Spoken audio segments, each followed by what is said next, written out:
Hello and namaskar. I am Rakhee Bakshee. Welcome to IIPA. This is one of the special interviews that we have now for you.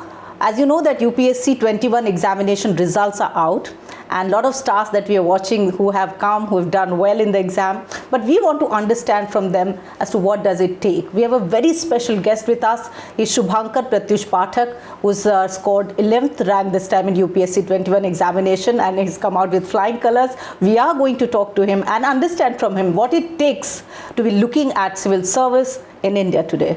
Thank you so much for joining us, and all congratulations to you, Subhankar. Thank you so much. And I must also tell you, ladies and gentlemen, that he's from Katihar, Bihar. So an area that we are also going to look at. So, coming from there, I was just reading about you, Narayanpur village, that you grew up in and then studied there. How does it feel to be now becoming a winner in civil services, and why civil service? Yeah, basically, I've seen the issues there on the ground level. And not only in Bihar, I also studied in Dhanbad, my graduation years. So there are some very peculiar issues that you kind of see around you. In the urban areas, life is very fast. A lot of these issues you might not pick up. But there are some problems that I've seen there and kind of affected by them as well. I thought that this is a platform where you can, I'm not going to say I can change everything, but a little bit of even my contribution, if I can give into these areas, probably I would consider myself fortunate. So that is why I decided I'll come to the civil services platform. And then you took up a job in MNC. So what was the journey like? I mean, looking at what you studied and then how you practiced your job. So how was that journey? Right. So I graduated in 2020, and that is when I took up this software engineering job. Thankfully, when the lockdown came about in 2020, that is when I started preparing as well. So initial 6 months I prepared alongside my job, and I used to get 4 or 5 hours apart from my job timings to study for the exam. And later, when I developed the confidence that I could clear this exam in this attempt, so then I left my job within 6 months of joining it to prepare wholly for the exam itself. So those 6 months, they were very hectic because 15 hours of my time would go on the laptop with the job and the studies, etc. So that was very hectic time for me, and that is why then I decided to leave the job to concentrate solely on my studies for the exam. Somebody would ask whether what does it take? Hard work, methodical planning, or strategy at the right place? I think all these three things, some way or the other, they are all very interlinked. You cannot keep them in separate compartments. So I think the first thing you need is the belief and the inner desire that this is something you want to do wholeheartedly. After that, these things fall into place, and somewhere down the line you do strategize. Sometimes hard work is always there, and these things happen alongside your journey. Some people explicitly prepare for it. I didn't. I just went along with my flow, and there's always that planning that I have to finish this today, I have to finish this week. So some people explicitly plan it, some people have it in their mind, but some way or the other it is always there. What I also mean to ask is that long hours of study, like let's say 13, 14 hours, or breaking it into your choices of reading or study, how would you really plan? Yeah, no, I never studied 13, 14 hours a day, except probably for a few days before the exam. I would study 8 hours, 9 hours maximum a day, and I would take ample gaps in between. So, for example, I loved watching YouTube videos on automobiles, the technologies and the new launches, the new features, these kind of things. So I would just, practice my hobbies in between, and I would study 8-9 hours maximum, because otherwise you would be working 8-9 hours a day. So that was my responsibility to study 8-9 hours a day. So I would do that in between. I would never stretch it to 13-14 hours, because that, according to me, it is not humanly possible to replicate it day after day for a long amount of time. And yours is first attempt, isn't it? Yes. So how would you really demarcate here, like people who get into second or third? How would you really place this? I think in any attempt, if you get a good rank or a services of your choice, I think that is a very good attempt, and that is a very proud thing to be a part of. But I think these attempts, sometimes luck is also a factor. So it just happens for you. Sometimes everything clicks. Sometimes something doesn't click, and you might not be in the list. So a luck factor is also there. Then everybody works hard. So you can't just say that someone who's coming into their third or fourth attempt, they haven't worked hard. They have had their own set of struggles, which probably sometimes you don't kind of see in that awe of having it in the first attempt. So it is not like I've done anything extraordinary special. I just did the same things, and I think luck is also a factor. Things just clicked for me, and what subjects did you study, Subhankar? I think my optional was mathematics. Apart from that, the GS subjects which everybody studies. Optional is the only subject which you have to study separately. So apart from that, all the subjects and my optional mathematics. And how did you study? I mean, what kind of references did you go to? Yeah, see, so because since I didn't have a lot of time, and June 2020 was when I started preparing, and June 2021 was the prelims exam at the time. So I had a very short amount of time. So I studied very few limited resources, very few books, I think not more than 4 or 5 books.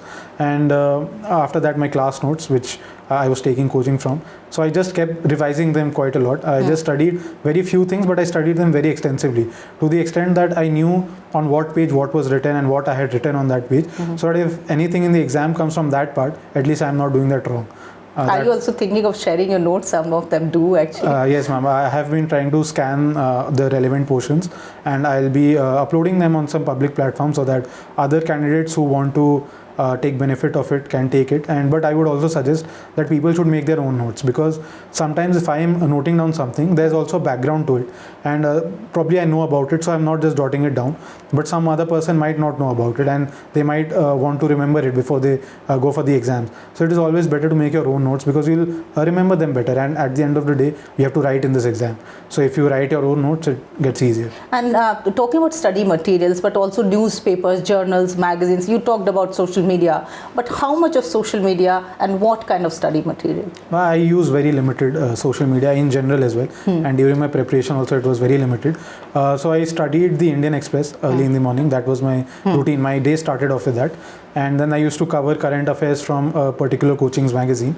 And after that, I use YouTube extensively only for certain topics which I didn't understand, because YouTube is again a very distracting platform. You start somewhere, you end somewhere else.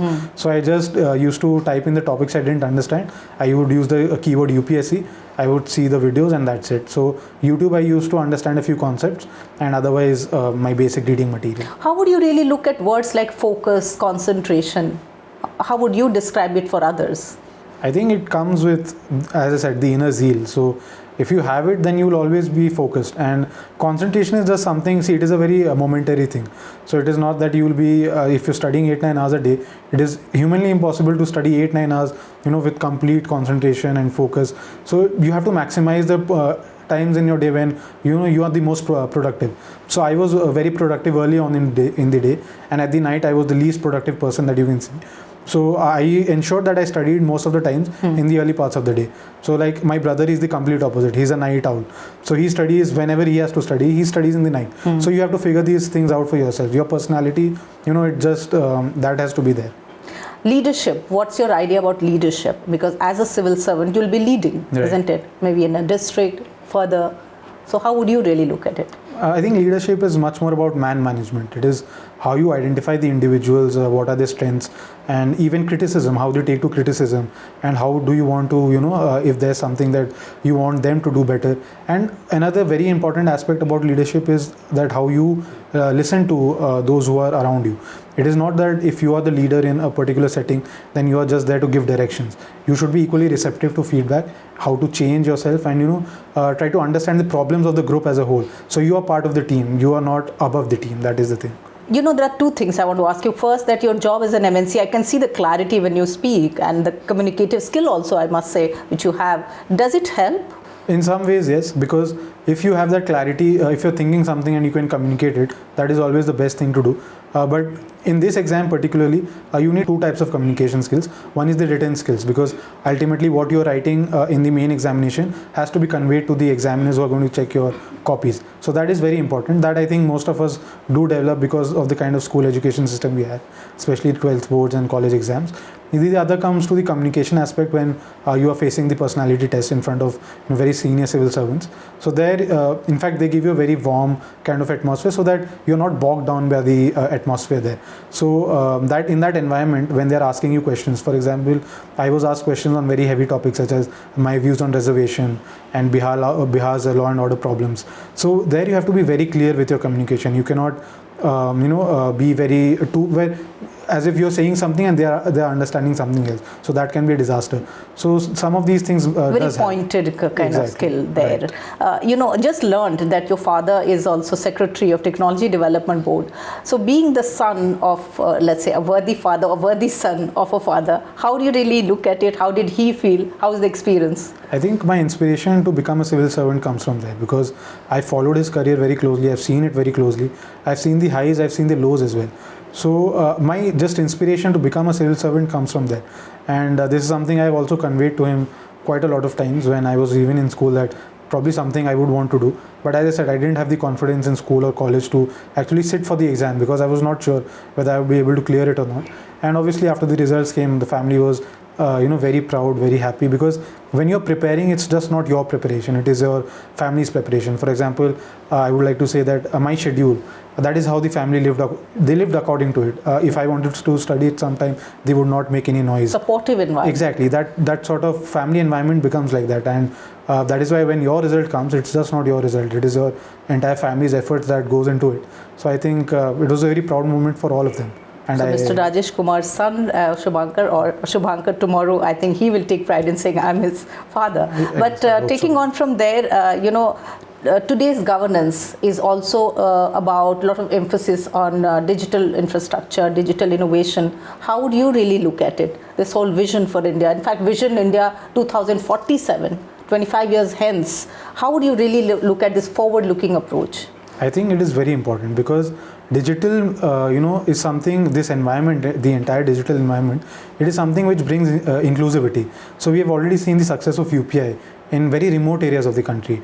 And if you, very small examples, like if you are a farmer in your village and you have some land parcel, there's anything that you want, information that you want related to it. Earlier you would have to go to the entire district, the block, go to the offices, wait in queues, meet them. Now you have everything at the tip of your hands. This inclusive character of the entire digital environment, that is very important. But there can also be cases where people might be excluded out of it, because we saw that during the COVID pandemic, when the school education system, it had to be halted, and very few people had the digital wherewithal to access these online resources. So we also have to work on that direction, that we enable the people in the India, the Bharat, to have these sort of devices, the technologies, so that they can access to the online resources, which are going to create a revolution in the next 25 years. And I believe in the next 25 years, when I'll be heading some very important divisions, or probably I hope I do, by that point of time, 100 years of our independence, I hope I can make some contribution in this aspect. How would you really look at challenges that we still have in rural India, Subhankar? Yes, ma'am. One of the biggest challenges is that the social hierarchy that we have, it is still somewhere there. I mean, we do talk about the fact that caste system has been diluted and women have been getting opportunities. That is true, and we have done exceptionally well in this regard, but we haven't yet won over it. That social limitations, they still exist in the rural areas. And then where I come from, in Bihar, especially North Bihar, there's a huge problem of disaster management. People do not have sufficient alternate sources of employment. So these are aspects that we have to rope in. We have to get these people into the entire social net, the structure, so that our entire development, our growth just not stagnates at growth and numbers. We need to have development, and that is where I think we should be heading in the next 25 years. Do you think in future we'll be emphasizing a lot on partnerships? So partnerships with private players, partnership with, let's say, startups which are coming up, partnership with the civil society.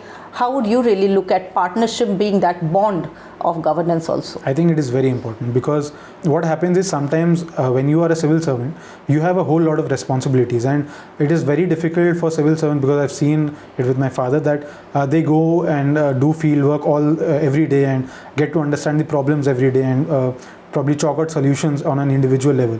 So this is where civil societies, NGOs, these people come into the picture, and they tell you what are the things that are happening on ground. They are a very good instrument for social audit. So you will get to know whether people are happy with what you're doing or not, whether the schemes that the government is planning out to, or they are chalking it out, whether it is actually helping the people or not. And in fact, we have also seen in recent years, the government has started becoming more of an enabler. So the private sector participation has improved. And I think that is the way forward, because in an open economy, in a globalized world, I think it is very important that we rope in as many stakeholders as we can, because it will only improve governance delivery, and the deficit that we have, it will reduce, and that is very important. and how to optimize talent also in government? I think that is a challenge that has come up with governments over time. And for example, we had the Karma Yogi mission. Mission Karma Yogi. Yeah, sorry. By the Honorable Prime Minister himself. So I think that capacity building initiative is very important, because this is my personal belief that when we come in as civil servants, we are very generalist in attitude, and our very 10-15 years we need to be on the ground to understand, to have a holistic measure of the kind of problems that are existing. And as we move up the ladder, I think we need to be more specialist in character, because if certain person has seen on his ground the kind of problems, the social problems, the physical problems, and then when he is put into, let's say, an education department, and he is asked to work 2 years there, see the problems on the ground, and then with all his experience of 15 years, devise something for the education department itself, and then implement it for the next 3-4 years, I think that will reap better rewards. So this efficiency in management, we have also seen the intake of civil servants coming down. We've also seen a lateral entry improving. Exactly. So the government is taking steps so that the overall environment is becoming better and more, I think, I would say, the ears on the ground kind of approach that is happening in the very appropriately put, Subhankar. The place we are sitting at, IIPA, talks about public administration. One is looking at how to look at governance in a much better fashion. What would you say that as a young civil servant, how should one look at public administration to be again reaching out to citizens at large?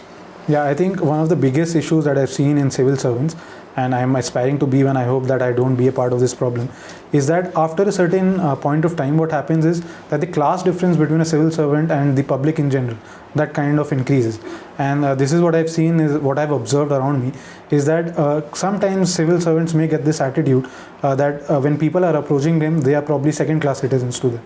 So this is something that we have to work very passionately at, because we are civil servants, we are their servants, we are going to work for them, and we are getting paid from their taxes that they are being paid. So it is not something, a privilege that we have. This is our duty, this is our constitutional obligation. So this is something which has to be driven down into civil servants every year, every day of their service and their I would say career. So this gap, that should not actually happen, it should be the other way around. And I think this is something which has to be looked at. What about motivation? What do you think motivates or motivated you? See, I come from a very urban background. So if I wanted to live that kind of life, a lot of my friends are going to foreign countries and exploring other opportunities. I want to go to areas where the problems exist. And if you solve those problems out, I think that is where the motivation lies. And when you go knee deep into the problems and you try to solve them, I'm not saying you change the system entirely, but even if you change few lives, one life, a very small things that you can do, if you can increase the productivity of the people working under you. So if they're coming late, you ask them to come 2 minutes early, you ask them to go 2 minutes late. Every week you'll have 20 minutes extra productive time from them. You escalate it in the month and the year, and you do it collectively, you will have a lot more productive time, and you'll give better services to the people. So very small little changes that you can do, and if it is being appreciated by the government, yet I think it motivates the civil servants a lot. What would be your message to a lot of young people who would be watching this interview as to how should they, get into focus, concentration, the kind of study that they should get into, especially if they're aspiring for UPSC? I think my only message would be that if you know that you want to become a civil servant, you know what you have to study. You just have to keep at it, and if you study 8-10 hours a day, that is more than enough. A lot of people seclude themselves from the society, no going out, no social media, nothing. If you are someone who enjoys these things, you have to study 8-10 hours a day. You keep that aside, the rest of the day is yours, and you keep your mentally aspect, that mental aspect of the preparation is very important, because in this preparation you have highs and then there are lows. And in those lows, if you can keep yourself motivated through your hobbies, your friends, your families, and you don't exactly cut yourself from the entire universe that has been created around you for the past 20-25 years, I think that is very important. So having the right mindset and just studying 8 to 10 hours, whatever is required, that is more than enough. And all the toppers have always talked about this thing, that study less but study it more time. So that is my only message. And technology, we must talk about it. How much important technology is, and how much should it be used, and how? I think we have seen that in the COVID lockdown, the role of technology, even the studies that I have done, they have been mostly on the online platforms. So, and there's this thing, like earlier people had to come to Delhi to prepare.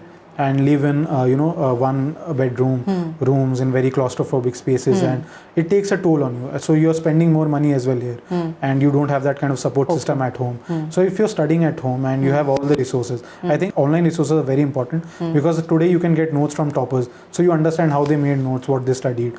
You can get notes from various coachings and institutes. So all of this aspect of the preparation are already done for you, and then you have to use them judiciously. So let's, for example, don't have a library at home. Just don't collect material in books. Just study what is required for the exam. And as I said, everything has its pros and cons. So digital and online space has its cons. So try to use them as judiciously as you can. And it will, I think, overall it is a very good thing, because it will only improve your prospects for the examination. You've already talked at length about so many issues and points, but any tips especially for people out there? I think if you are preparing for the exam, my only tip is that study, and you have to love what you study. So I come from an engineering background, and studying all these social sciences subjects in a completely new light, because the way we are taught in schools and the way we have to study for the UPSC is very different. So for me, this was a very refreshing approach to these subjects, and I quite enjoyed it. And I studied very less, but I studied quite a lot of times, because at the end of the day in the exam you have to reproduce what you know.